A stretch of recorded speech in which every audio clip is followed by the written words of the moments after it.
Namaskar, this is Firstpost and you're watching Vantage with me, Palki Sharma.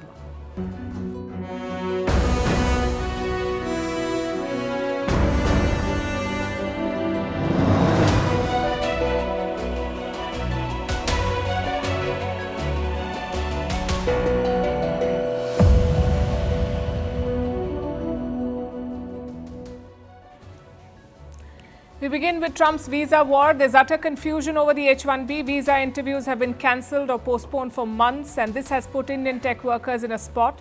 What's worse, Trump supporters are calling for de-Indianizing American firms. Critics say it's a humiliation ritual for professionals who built America. We'll bring you the full story tonight. Meanwhile, India's currency continues to slide. The rupee hit another record low today. What is driving this fall, and what does it mean for you? Also in focus, a warning from the US president over the Ukraine war. Trump says World War III is coming. The Pakistani army calls Sheikh Mujibur Rahman a traitor. Dhaka is silent, but there's anger in Bangladesh. Will this hit their budding bromance? In Thailand, the government resigns amid border clashes with Cambodia. In the world of tech, billionaires are trying to hack aging and beat death. In Europe, the first case of Gen Z protests claiming a government. Bulgaria's government has resigned after weeks of protest. A special report on the micro-drama boom in India. And US regulators clear a new device that treats depression at home. Is this the future of mental health care? All this and more lined up. The headlines first. Gold hits a 7-week high as its prices rise by more than 1%. It was bolstered by a weakening dollar, triggering safe haven demand. Silver has also touched a record high today. Silver prices, in fact, have more than doubled this year, supported by strong industrial demand. Israeli warplanes carry out a dozen attacks across southern and eastern Lebanon. The Israeli army says it was targeting Hezbollah sites. The Netanyahu government has continued to attack Lebanon despite a year-old ceasefire. Israel wants Hezbollah to give up its weapons, but the Iran-backed group has refused to do so. Germany summons the Russian ambassador after accusing Moscow of 2 cyber attacks. One targeted its air traffic control and the other the country's general election held in February. Berlin warns that Moscow will pay for its actions. In recent months, Europe has been on high alert over alleged Russian spying. The United Nations urges Ethiopia and Eritrea to respect each other's territorial integrity. This comes amid renewed tensions between the Horn of Africa nations. Eritrea, which gained independence from Ethiopia in 1993, has accused its landlocked neighbor of eyeing a key port. And India gears up to welcome Lionel Messi. The star footballer will unveil a 21-meter statue of himself in Kolkata tomorrow. The iron sculpture shows Messi holding the World Cup trophy. His 3-day visit will cover 4 Indian cities and a meeting with Prime Minister Narendra Modi.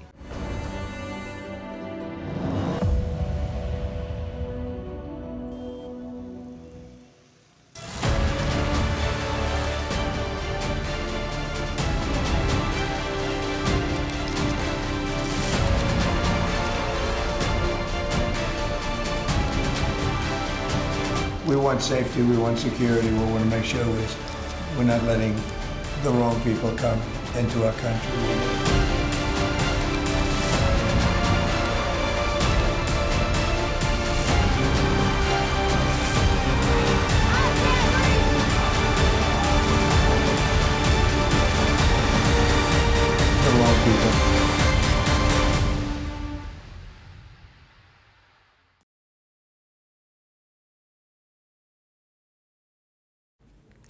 Trust Donald Trump to sow confusion. He keeps talking about retaining foreign talent, but right now he's harassing them.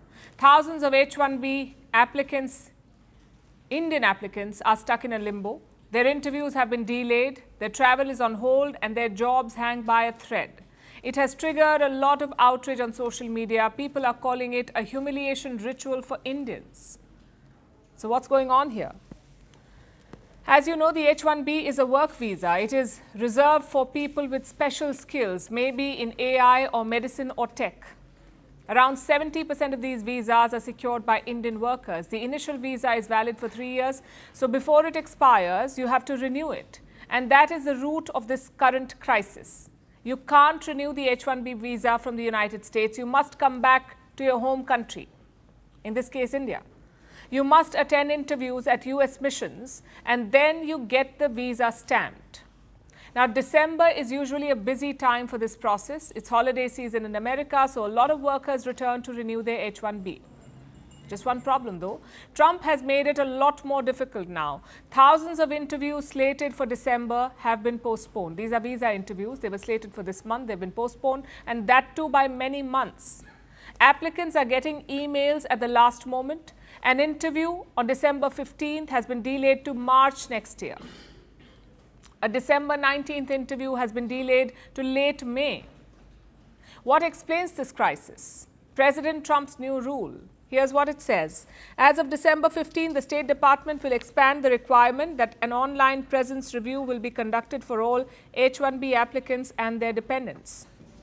To facilitate this vetting, all applicants are instructed to adjust the privacy settings on all of their social media profiles to public. That's the new rule. If you want an H-1B, your social media profile must be public. Your Instagram, your X, your TikTok, all of it must be visible to the public. The State Department will then comb through your feed, and only then will you get an H-1B visa. The obvious question is why? What is the US government looking for? Again, let me quote. Every visa adjudication is a national security decision. The United States must be vigilant during the visa issuance process to ensure that those applying for admission to the United States do not intend to harm Americans or our national interests. Frankly, it's an insult to these applicants. Forget hurting America. Indian migrants have enriched the United States. Let me pull up a study for you. It traced the impact of Indian migrants on the US economy, and what did it find? Each Indian migrant reduces the US national debt by $1.6 million. This is over a period of 30 years. They pay a lot in taxes, they pay into American social services, they generate jobs, and most importantly, they are model residents. Yet, how does the US repay them? With insults about national security. But the question is, what is driving this policy? Why this attempt to curb the H-1B? Well, money is one factor. The H-1B application fee is $100,000. But Trump has unveiled a new pathway for work permits, and that is called the Trump Gold Card. This one, a gold card, costs $1 million. So maybe the US is driving applicants and companies towards the gold card. Forget this visa, apply for a gold card. That's what they want, perhaps. It means more money for the US government. But that's not the primary factor. There's also a big race factor. Let me introduce Mark Mitchell. He heads a pro-Trump polling company in the United States, and look at his statement this week. I have never in my life wanted anything more than this, to build a new corporate consultancy helping major firms de-Indianize. De-Indianize. He wants to cut out Indians from US firms. Why? Well, he explained that on a podcast. This man says Indian H-1B migrants are stealing jobs. And wait till you hear the logic. He says India produces a regular supply of young engineers. Meanwhile, the US has older, more expensive engineers, and that is why companies prefer the Indians. Well, congratulations. You have figured out demand and supply. But let's not kid ourselves. This is not about skill or salary or age. This is about skin color. This is about a so-called American superiority. It started with hardcore MAGA. They pushed Donald Trump to end the H-1B system, to kick out the Indian workers. At first he resisted, but his recent moves make you wonder what he wants. In fact, one line in his new H-1B policy sums it up. It says, and I'm quoting again, a US visa is a privilege, not a right. The fact is, it is not a privilege or a right. It is just a simple document for travel or work, a document you benefited from. You used Indian workers to enrich your economy. You built Silicon Valley with Indian talent. It was not a one-way bridge. It was a symbiotic relationship based on economic logic. The logic still holds today. It is just buried under layers of American racism.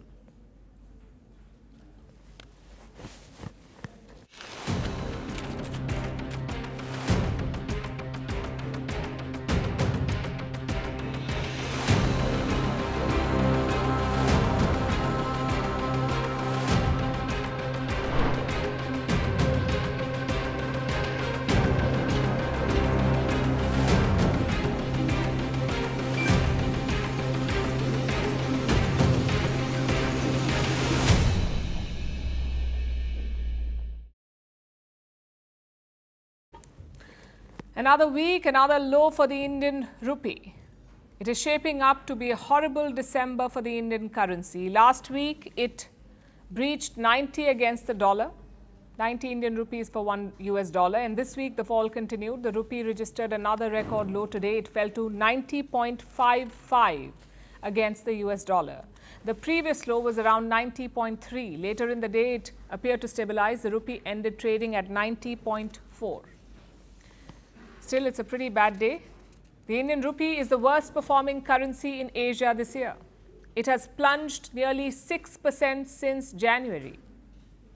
This week alone, it has slid by 0.5%, and this is despite some RBI intervention. The RBI is the Reserve Bank of India. It is India's central bank. It usually props up the rupee. It sells US dollars in the open market to buy the Indian currency. Now, this tends to increase the demand and by extension, the value of the rupee.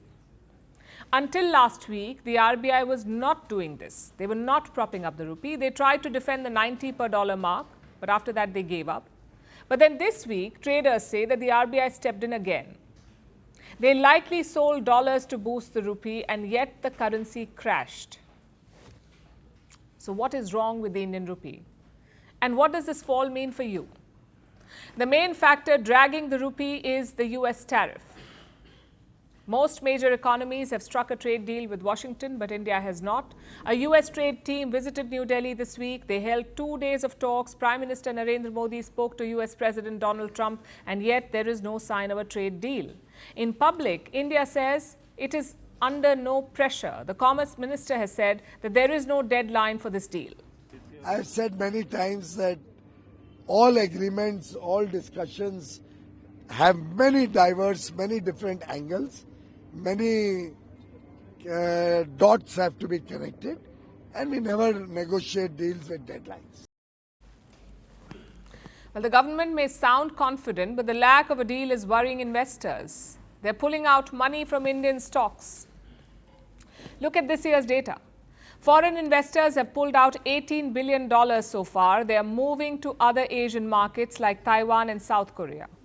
And when investors leave, they convert their rupees into dollars, meaning more demand for the dollar and less demand for the Indian rupee. This is the main reason why the Indian currency is falling. Now, what does it mean for you? Well, a falling rupee leads to rising inflation. Let me explain how. India is a net importer of goods. We buy more things from the world than we sell. And we are talking crucial items here, like oil, for example. Say 1 barrel of oil is selling for $1. So in the month of January this year, that was 85 rupees for 1 barrel of oil. Today, that same barrel would cost more than 90 rupees. That's because the rupee has lost value. And this affects every item, whether it's fertilizers or machines or even electronics. A plunging rupee will make all these things more expensive. The question is, how expensive? Well, some experts have done the math. If the rupee falls by 5%, the inflation rises by 0.3 to 0.4%. Now, as things stand, India can manage that because inflation is largely under control in India. The data for November was in fact published today. Retail prices rose by just 0.71% last month. That's slightly higher from October, 0.25% in October. And it's well below the RBI's target of 2%, meaning India has some wiggle room here. Also, the fundamentals look pretty solid. The Indian economy grew by more than 8% in the last quarter. Domestic consumption has also picked up. So experts say do not panic. This is not a reflection on the overall health of the Indian economy. Having said that, it is a reality check because in theory, the rupee should be appreciating right now. Again, let me explain. 2025 has been a bad year for the dollar. The US currency has lost around 11% of its value. That's the worst since the 1970s, which means that the rupee should be appreciating, not depreciating. And that's a commentary on our trade ties. The US makes up almost 24% of India's total exports. That sort of dependence can create pressures. As of now, the government is not panicking. They're not striking a bad deal to arrest the rupee slide, but in the long run, there must be a rethink. India must expand and diversify its exports. Only then will the rupee find real value.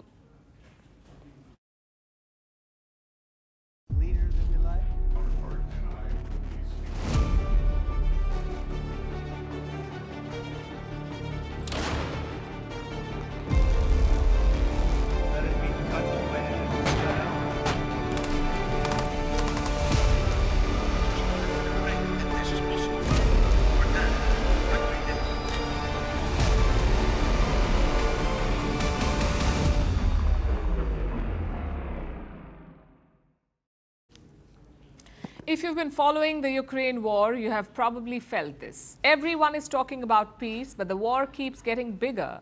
The US says it has a plan. Zelensky says the people should decide. Trump says World War III is around the corner. And NATO says Europe needs to prepare for war. So what exactly is going on? Is the war coming to a halt, or is there going to be a new war? Well, here's what's happening right now. The United States has a proposal. A free economic zone in Ukraine's Donbass. That's what the US is pitching. A free economic zone in Ukraine's Donbass region. Now, what does that mean? Think of it as a buffer zone. Donbass is the eastern part of Ukraine. 80% of it is under Russian control. The US says Kiev should completely withdraw from it. Leave Donbass, give it up, turn it into a free economic zone.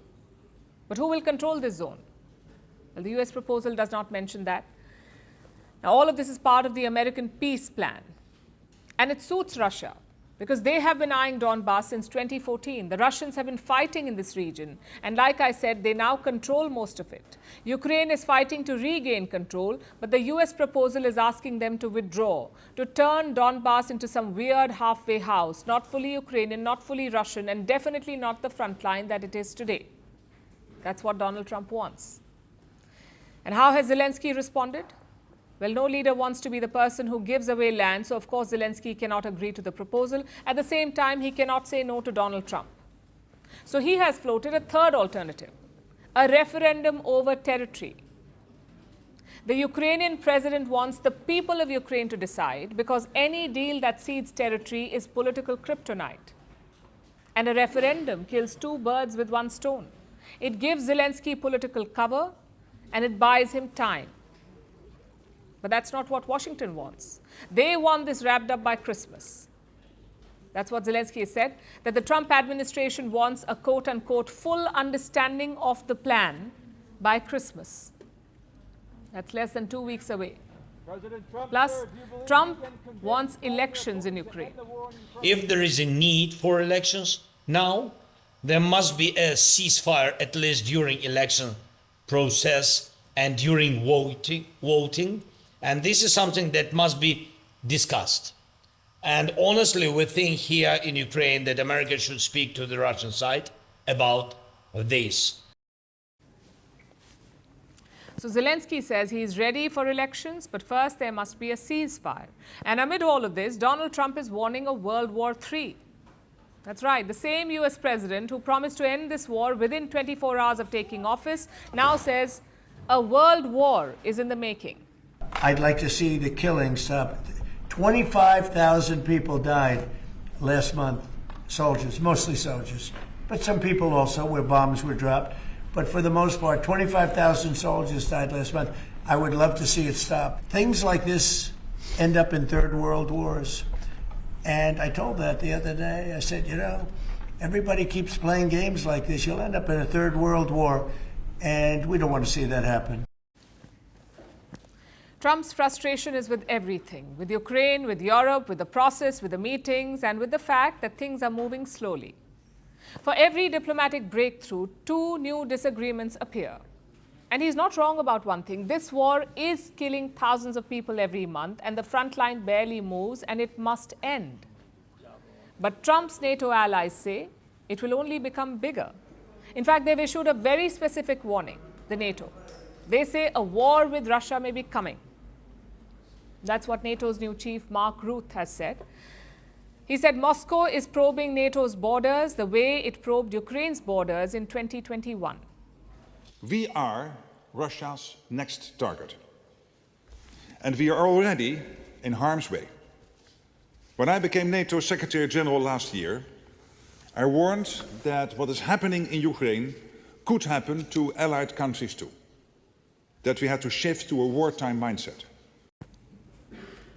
If Ukraine falls, Russia will test NATO next. So the alliance is suddenly discussing things that Europeans thought they'd left behind. Things like drafts and conscription, ammunition shortages, and 5-year timelines for potential conflict. We need to be ready. Because at the end of this first quarter of the 21st century, conflicts are no longer fought at arm's length. Conflict is at our door. Russia has brought war back to Europe, and we must be prepared for the scale of war our grandparents and great-grandparents endured. So why is this war escalating? Because while everyone wants peace, they don't want the same peace. The US wants closure before this becomes an election year liability. Europe wants a deal that stops Russian aggression.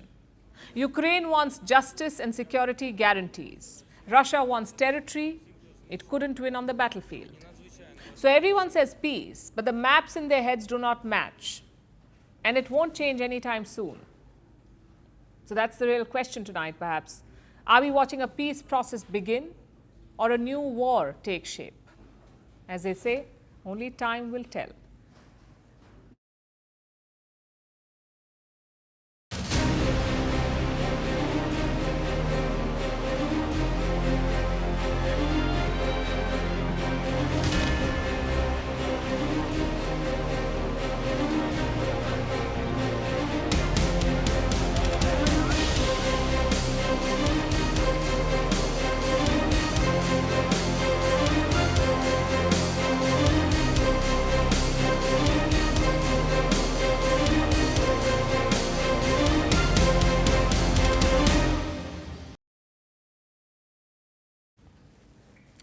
South Asia's budding romance could be at risk. I'm talking about Pakistan and Bangladesh. It's been a whirlwind romance so far. Back-to-back visits, multiple meetings, crucial deals.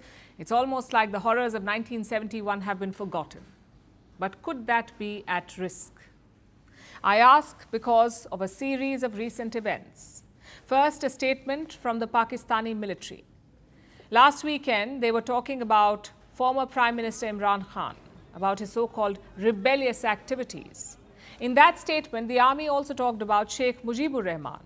Now, Sheikh Mujib is Bangladesh's founder. He's also the father of Sheikh Hasina, the Prime Minister who was ousted last year. Pakistan's army called Sheikh Mujibur Rahman a traitor. Listen to this.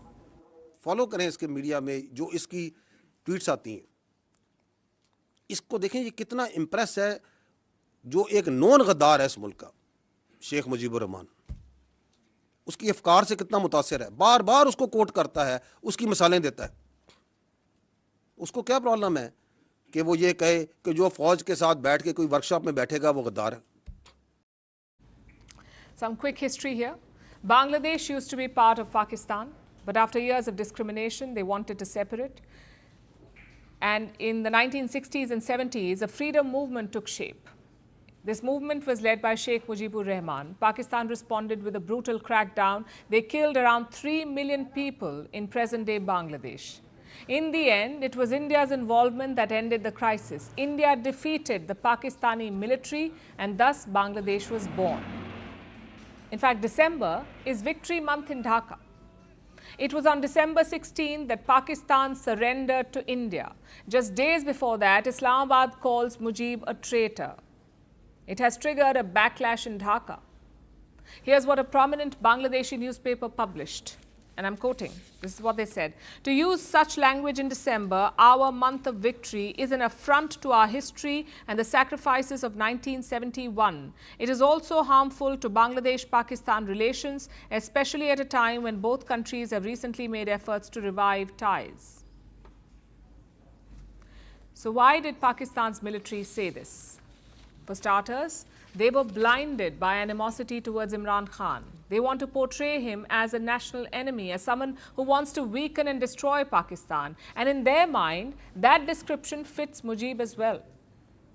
Pakistan's army sees 1971 as one of their worst moments.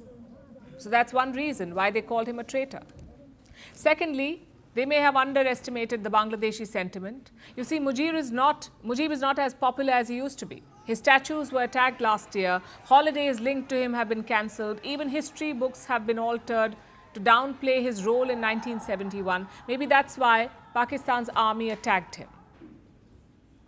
And so far, we've not heard from the interim regime, which is frankly shameful. Imagine if the UK called George Washington a traitor, or if they called Mahatma Gandhi a traitor. How would India or the US react? Any self-respecting country would push back, but Dhaka so far has been silent. Having said that, there is one interesting development. Pakistani singer Atif Aslam was supposed to stage a concert in Dhaka tomorrow, but the interim government in Bangladesh has denied permission. And here's the reason they've given, apparently due to security concerns. They thought a Pakistani singer's concert in Victory Month was a risk. Talk about a late realization. But will any of this change Dhaka's approach to Pakistan? Will it hamper the ongoing reset? Well, the interim regime is on its way out. Bangladesh will hold elections on February 12th. After that, an elected government will take over. And who will lead that government? Most likely the BNP. That's the Bangladesh Nationalist Party, BNP. In the past, the BNP has been close to Pakistan, but now those equations have changed. The BNP's main rival is the radical Jamaat-e-Islami, and the Jamaat has very strong ties to the Pakistani deep state. So perhaps the BNP will rethink. In fact, we saw indications of that earlier this year. The BNP chief said he would put Bangladesh first, not Delhi or Pindi. Pindi is short for Rawalpindi. That's where the Pakistani army is headquartered. I know that Pakistan singled out Sheikh Mujib in their statement, but the fact is, it's a broader sentiment. Pakistan's army sees Bangladeshis as traitors, as people who divided and broke their country. Whoever comes to power in Dhaka should be mindful of that.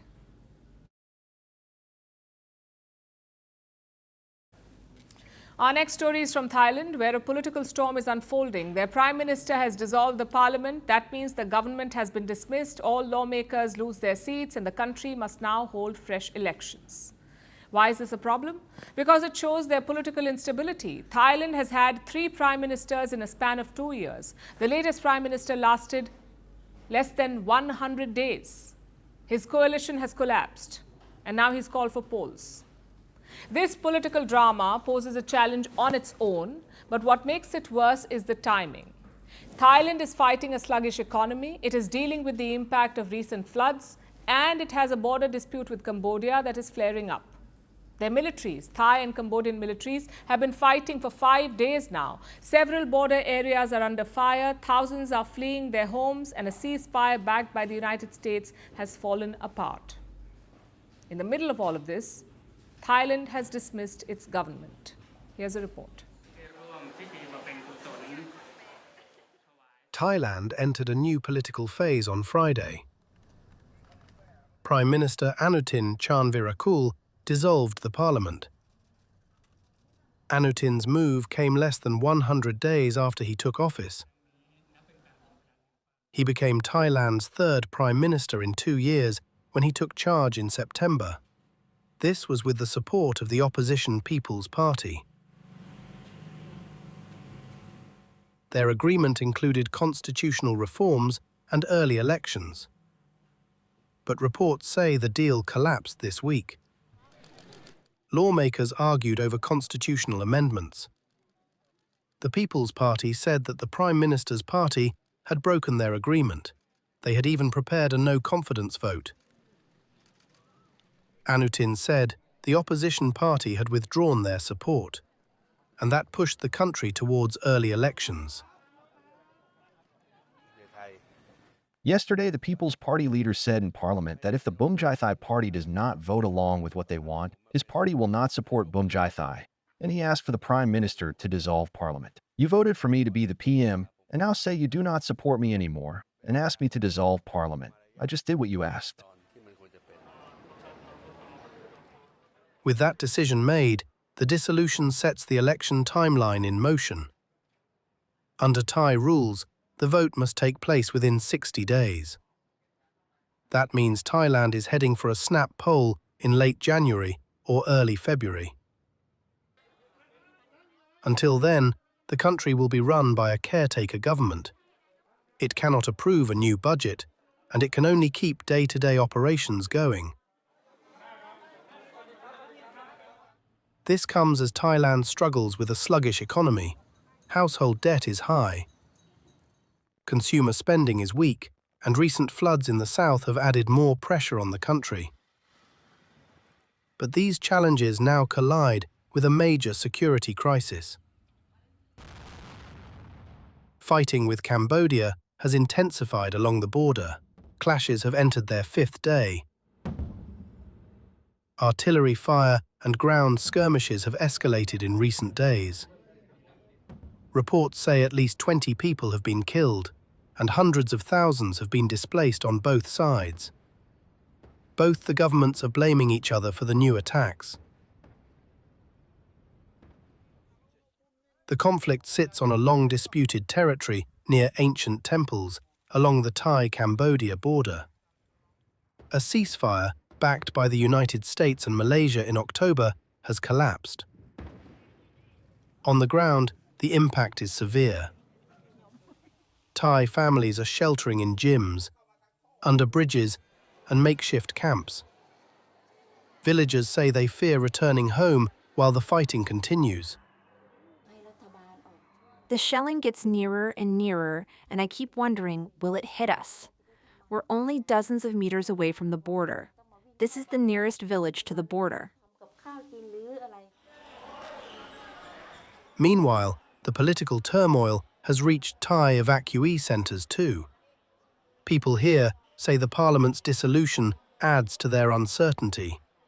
They want a leadership that understands life along the frontier, and they want the crisis to end quickly. I want a leader who really understands how ordinary people live, how we live along the border, always afraid. I just want a government that cares about poor farmers like us, so we can make a living. Thailand now moves towards a snap election. But whoever comes to power will face a nation struggling on multiple fronts.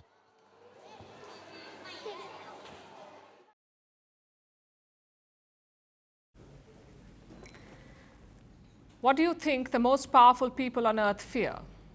Losing power? Losing control? Well, the real answer slipped out on a hot mic in Beijing. 3 world leaders were walking on the red carpet: Russian President Vladimir Putin, Chinese President Xi Jinping, and North Korean leader Kim Jong-un. These are 3 men who command armies, economies, and nuclear weapons. But what were they whispering about? Immortality. Putin kicked it off. He said human organs could one day be continuously replaced. Xi Jinping followed with a prediction that humans may soon live to 150 years. Kim did not say much, but he smiled. So was this just small talk, or was it a crack in the armor? Is this what keeps the world's most powerful leaders awake at night, the prospect of immortality? And why just world leaders? Even tech billionaires and Indian CEOs, apparently they all want to outsmart biology. The internet has been talking about Dipinder Goyal. He's the founder and CEO of brands like Zomato and Blinkit. He was seen wearing a jelly bean-sized sensor. It was stuck to his temple. Memes followed, speculation exploded. Some said it was a biohacking device, others thought it was Bluetooth. Turns out it was neither. Goyal said it was something more radical, an experiment to track brain-blood flow in real time, a device to probe into an eccentric theory that he has been chasing. What if gravity itself is aging us? The idea is this: humans stand upright, blood struggles to reach the brain, critical brain regions get slightly less perfusion, and over decades that cumulative strain accelerates aging. Goyal wanted to test this theory, so he helped build Temple. Temple is a wearable device that sits on your forehead near your temple, hence the name. It continuously monitors cerebral blood flow. Now, he has been wearing it for a year. He has built a new research venture called Continue Research. He has pledged $25 million of his own money to study upstream mechanisms of aging. We don't know if it will work, but we do know that this is a trend that is catching on. Tech billionaires and CEOs are trying to outsmart biology, because for Silicon Valley, death is not destiny. Death is a bug. And what do you do with bugs? You fix them, you patch them, or you change the entire operating system. And that's what they're trying to do. Look at the kind of money they've poured into this. More than $5 billion. This is over the last 25 years. Tech moguls have funneled $5 billion into anti-aging ventures. If you include the smaller projects, the number could be north of $12 billion. OpenAI CEO Sam Altman has invested $180 million into something called Retro Biosciences. This is a startup that reprograms human cells. It aims to add 10 years to the human lifespan. Then you have PayPal founder Peter Thiel. He is spending millions to fund longevity research. Oracle co-founder Larry Ellison has something called the Ellison Medical Foundation. It researches ways to fight death. Google co-founder Larry Page launched the California Life Company. It was to study aging. Amazon founder Jeff Bezos is also funding longevity research. So you get the gist. Everyone is trying to beat death. And they have a new word for it. Amortality, not immortality, but amortality with an A. What does it mean?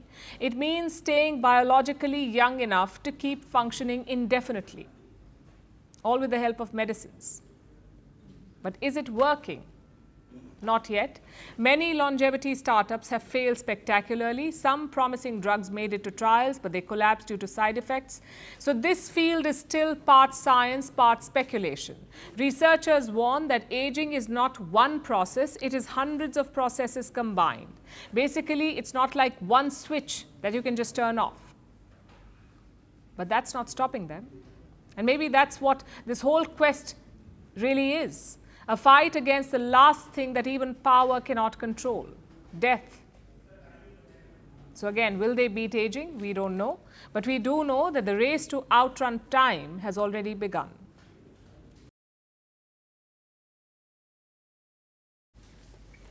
"2025 has been the year of Gen Z protests. They have taken to the streets across continents and they have brought down governments in countries like Nepal and Madagascar. Now that wave has reached Europe. And the first casualty is the government of Bulgaria. Yesterday they resigned. This was after weeks of street protests. You see, Bulgaria is the poorest country in the European Union. Cost of living was rising. Public trust in the government was falling. Then came a budget that raised taxes for common people, and it came as the proverbial last straw. Gen Z poured into the streets. They accused the government of negligence and poor governance. The pressure kept growing every day until the Prime Minister finally stepped down. Here's a report. Bulgaria is heading into a political transition. Its government has resigned. This is after weeks of protests that grew from a single issue into a nationwide movement. The unrest began in late November. The government unveiled its draft budget for 2026. It planned higher taxes and increased social security contributions to expand state spending. Officials said the money was needed for services like healthcare and pensions. But many Bulgarians said the plan arrived at the wrong time.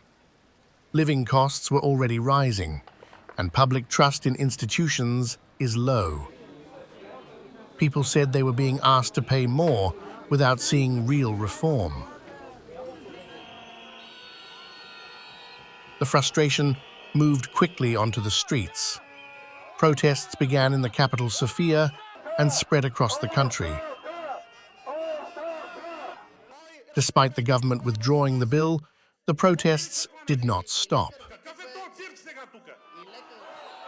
By early December, the crowds were growing every night. Students, teachers, workers and pensioners filled central squares. They carried flags, raised phone lights, and held banners calling for resignation of the government. Organizers said more than 50,000 gathered last week. Drone images this week showed over 100,000 in Sofia alone. The demonstrations soon widened in scope. Protesters pointed to years of frustration with corruption. Their anger centered on how Bulgaria is governed. They also pointed to the influence of powerful political figures shaping policies from behind the scenes. One of the names they mentioned was Delian Pievsky. He is a businessman and politician whose party supports the ruling coalition. For many, he represented the concentration of power they wanted addressed. Young people played a major role in the movement. Many were protesting for the first time. They demanded not only accountability, but real change.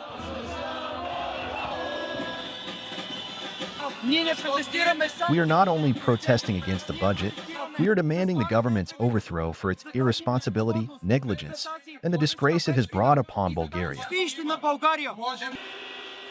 The row reached the parliament on Thursday. The Prime Minister handed in his government's resignation after weeks of protest. As we have stated, we hear the voices of the citizens protesting against the government, and we hear them clearly. We must rise to meet their expectations, and their message is unequivocal. They demand the government's resignation. Bulgaria's parliament confirmed the resignation of the government on Friday. The timing raises new challenges. Bulgaria is preparing to join the Eurozone on January 1st. It is the poorest country in the bloc. It has already held 7 snap elections since protests in 2020. The president must now offer parties the chance to form a new cabinet. If they fail, a caretaker government will lead until new elections. But Bulgaria's experience also reflects a wider pattern. Gen Z movements have risen around the world this year. Young protesters have forced resignations in Nepal and Madagascar. They have organized marches in Morocco, Indonesia, Kenya, and the Philippines. They have used social media to coordinate and share their demands. And this momentum is now being felt in Sofia as well. For now, the country's political future remains uncertain. As Bulgarians wait to see who will govern them next and how quickly reforms take shape,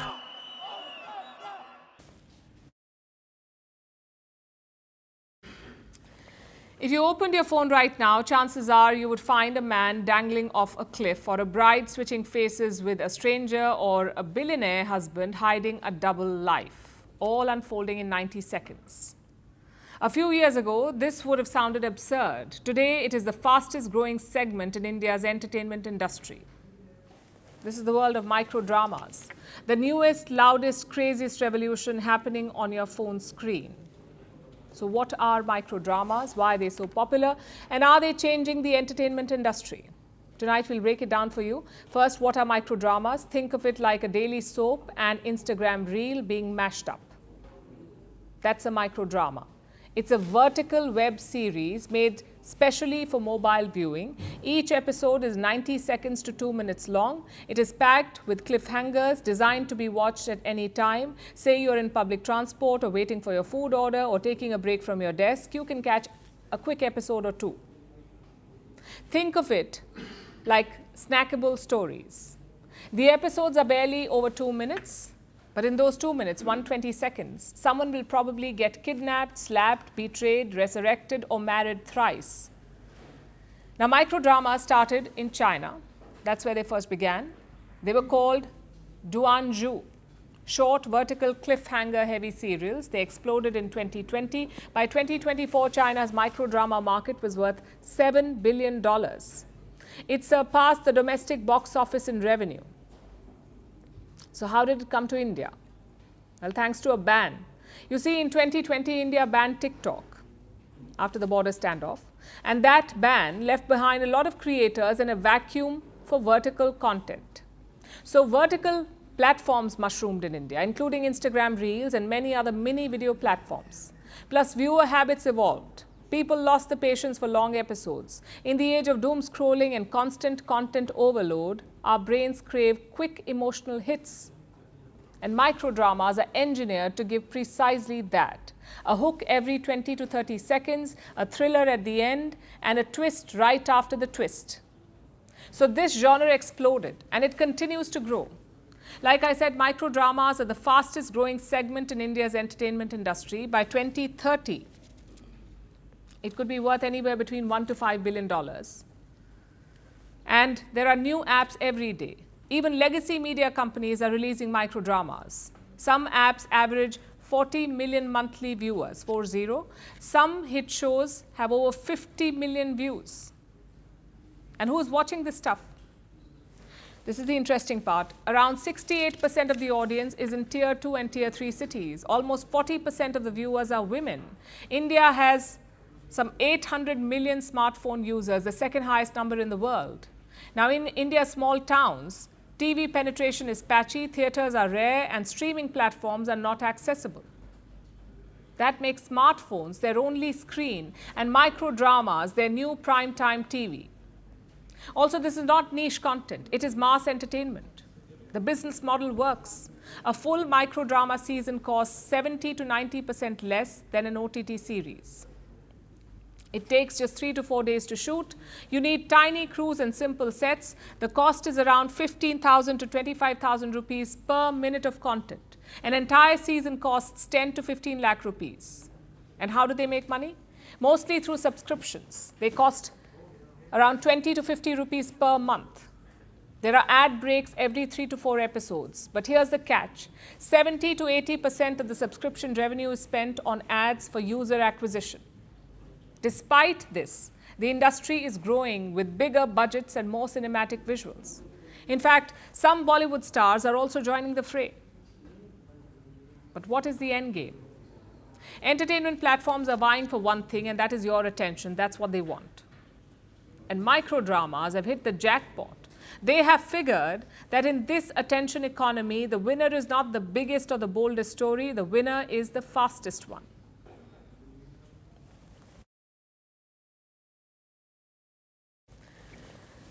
This story is from the United States. The FDA has taken a first-of-its-kind decision.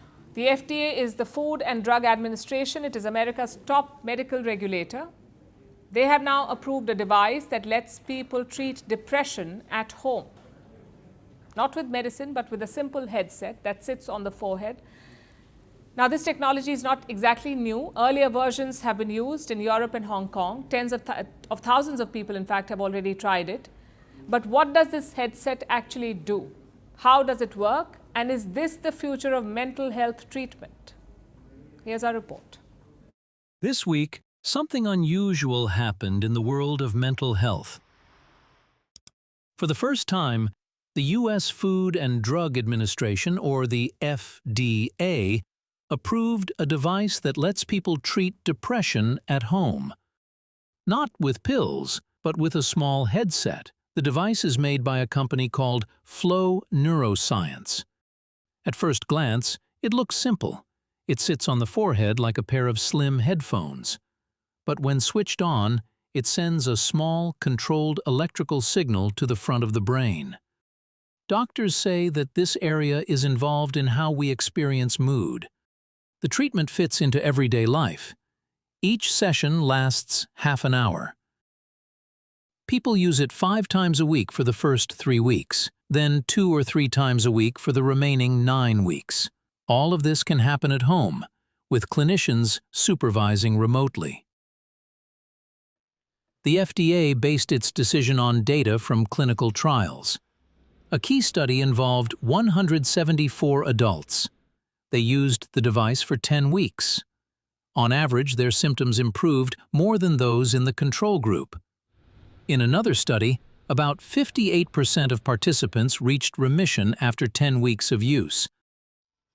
Some were already taking medication or doing therapy. Others were not. And its side effects were mostly mild. They included skin irritation, tingling, and headaches. Skin burns were reported only when the pads were reused or dried out. Still, researchers say the field is evolving.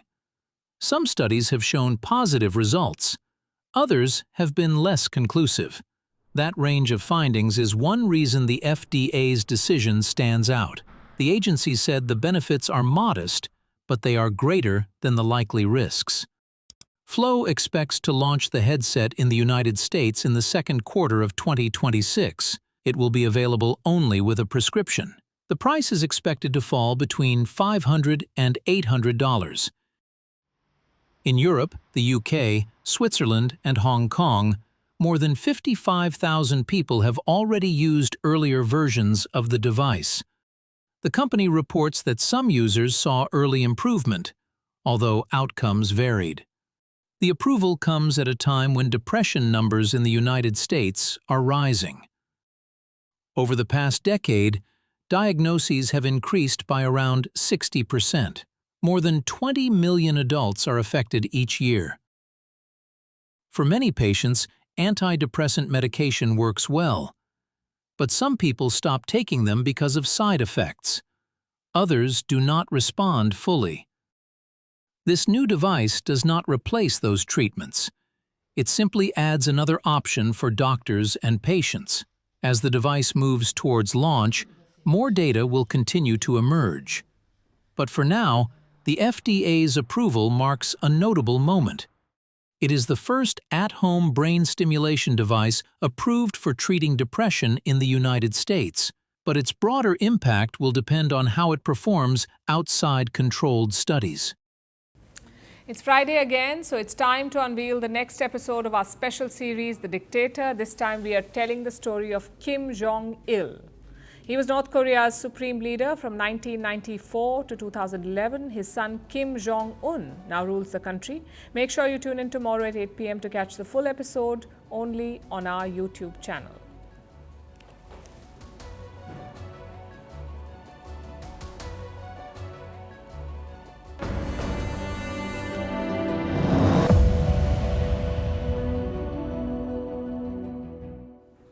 India is gearing up to welcome Lionel Messi. We told you about the statue that he will be unveiling. A lot of people say it doesn't look like Messi at all. And yes, maybe the likeness is not 100%, but at least it's better than some of the other statues that we've seen. There is a Ronaldo statue that looks like it's melting. There's also a David Beckham statue that was probably made by someone who has never seen Beckham. In that context, this one is better. And speaking of seeing footballers, if you're in India, you have a chance to meet Messi. All you have to do is cough up $11,000. It's triggered quite the meme fest online.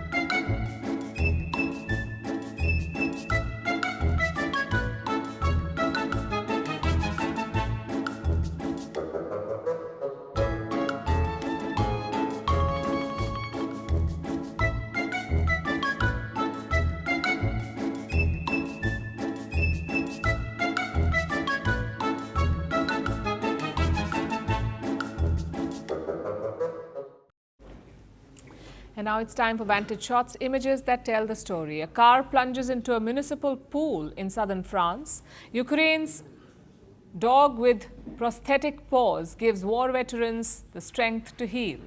And a holiday train passes through Wisconsin on a charity tour. Finally, we are taking you back in history. On this day in 1911, Delhi was chosen to replace Calcutta as the capital of India. The decision was made by the British. The reason was symbolic. Calcutta had become the hotbed of nationalist resistance. So shifting the capital allowed the British to distance themselves from the growing unrest. Delhi, with its Mughal legacy and central location, offered both strategic advantage.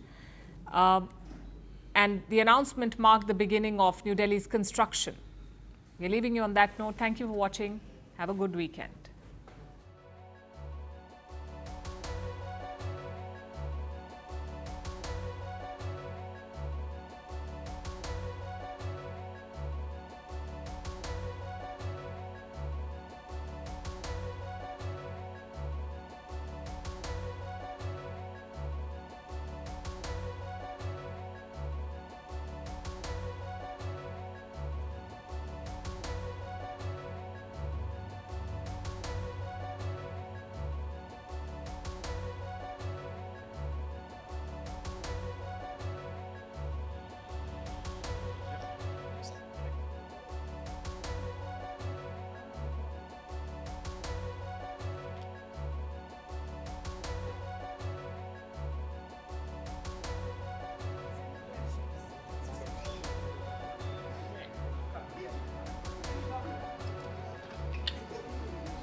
А саме головне, що вона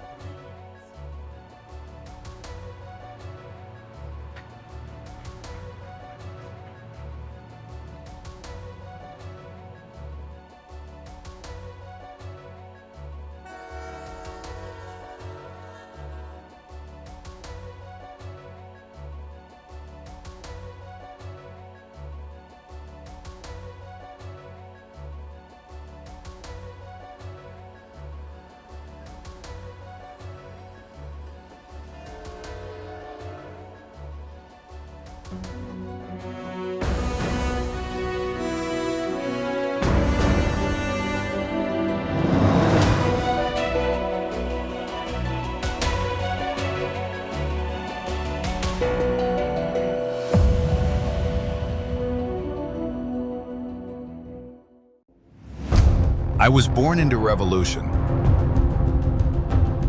I inherited power like a crown. What I delivered was isolation. I built a personality cult that touched every home. Millions suffered hunger under my rule, but no one dared to speak. I ruled from palaces. My people queued for rice. I called myself the dear leader. History calls me something else, the dictator. Who am I?